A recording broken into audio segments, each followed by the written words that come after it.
Welcome to RJ's blog. তো আজি মই আপোনালোকক দেখুৱাম ধুবুৰীৰ কেইটামান চাবলগীয়া জেগা হা, য'ত মানে আপোনালোকে মষ্ট ভিজিটেড জেগা বুলি ক'ব পাৰি সেইখিনি। ক'ব গ'লে ধুবুৰী টাউনখনেই এক পাক দেখুৱাম আৰু আপোনালোকক আজি। তো বলক বেছি দেৰি নকৰি ভিডিঅ'টো ষ্টাৰ্ট কৰোঁ। আজি কাপোৰ এইযোৰ পিন্ধিম, লং পেণ্ট, আৰু এইটো চোলা আৰু এইটো জেকেট লগত ইয়াৰ লগত এইটো জোতা, এইটো পিন্ধি ওলাওঁ। তো কাপোৰ চাপোৰ পিন্ধা ৰেডি হ'ল, এতিয়া লগত চেইনটো মাৰি লওঁ আৰু বলক আপোনালোকক ভিডিঅ'টো আৰম্ভ কৰোঁ।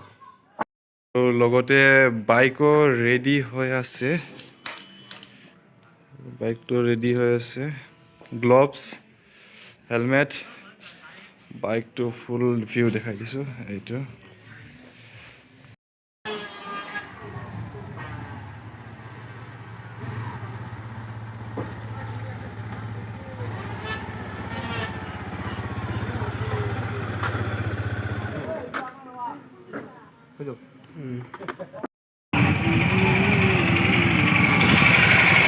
তো মই অলপমান মানে ভিতৰীয়া জেগাত থাকোঁ, ক'ব নোৱাৰি ভিলেজ এৰিয়াত থাকোঁ আৰু ইয়াৰ পৰা প্ৰায় টাউনলৈ আপোনাৰ 9.5 কিলোমিটাৰ 10 কিলোমিটাৰ ডিষ্টেঞ্চ হয়।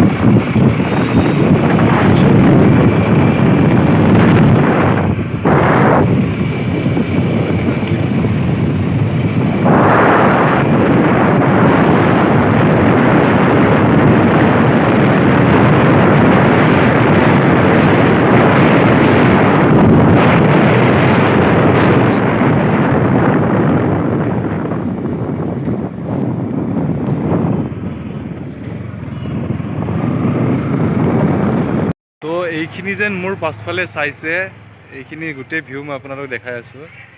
এইটো হ'ল আপোনাৰ যোনটো এটা ফুলবাৰী ব্ৰিজ ইপিনে বনি আছে, সেইটোৰ বাইপাছ হ'ব। ইপিনেদি আপোনাৰ ধৰক কোচবিহাৰ যাব আৰু ইপিনেদি আপোনাৰ হয় ফুলবাৰী হৈ মেঘালয় গুচি যাব।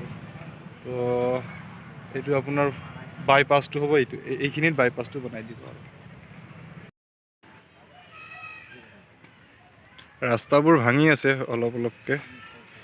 তো এতিয়া ফুলবাৰীৰ ব্ৰিজখন কিমান কাম আগবাঢ়িছে বাঢ়া নাই, বলক আপোনালোকক সেইকেইটা দেখুৱাওঁ।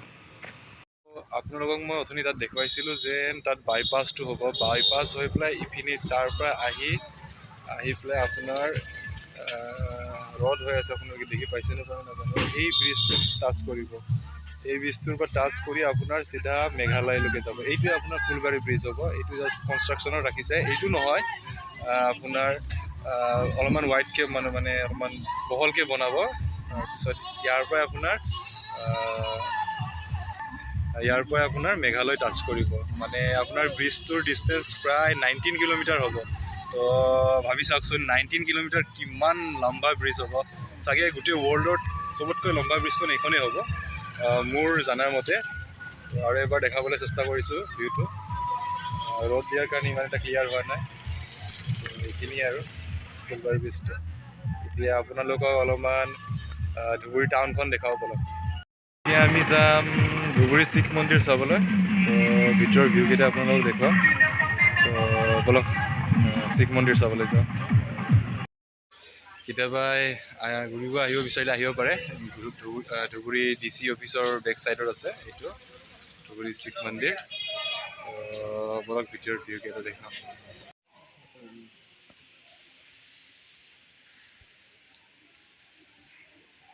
কিমান ডাঙৰ চাওকচোন, শিখ মন্দিৰ ভিতৰৰ ভিউকেইটাও দেখাম বলক। ঐ ভাই ইফালে আহ। যেন চাই আছে ঘৰকেইটা, এইকেইটা ঘৰত শিখ মানে আৰু যি মানুহ পৰিয়ালকেইটা আছে এইকেইটা ঘৰত থাকে। আৰু এইকেইটা এটা লজ টাইপ বুলি ক'ব, লজ নহয়, সিহঁতৰ কাৰণে থাকিবলৈ স্পেচিয়েলি বনাইছে আৰু এইকেইটা। ভিডিঅ'টো ইমানখিনি আছিলে। যদি আপোনালোকে কেতিয়াবা শিখ মন্দিৰ চাবলৈ আহিব বিচাৰে তেনেহ'লে আহিব পাৰে।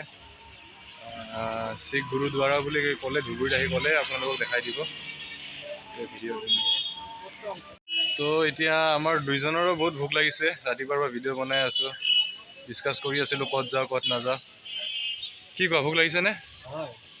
তো কিবা এটা খাওঁ গৈ পেলাই। আৰু যদি ভিডিঅ'টো ভাল লাগে তেনেহ'লে লাইক কমেণ্ট শ্বেয়াৰ কৰিব। এনেকৈ মোৰ ইউটিউব ফেমিলি, আমাৰ ইউটিউব ফেমিলিটো আগবাঢ়ি যাব। তো ইমানতে ভিডিঅ'টো সমাপ্তি কৰোঁ। ধন্যবাদ। অৱশেষত আমি দুজনে এই মিস্ত্ৰীৰ লগত কিবা জোল দিছে, দহি টাইপৰ, সেইটো খাব ওলাইছোঁ। বহুত ভোক লাগিছে আৰু খাই লওঁ। চাই লওক আপোনালোকে, আমি খাওঁ।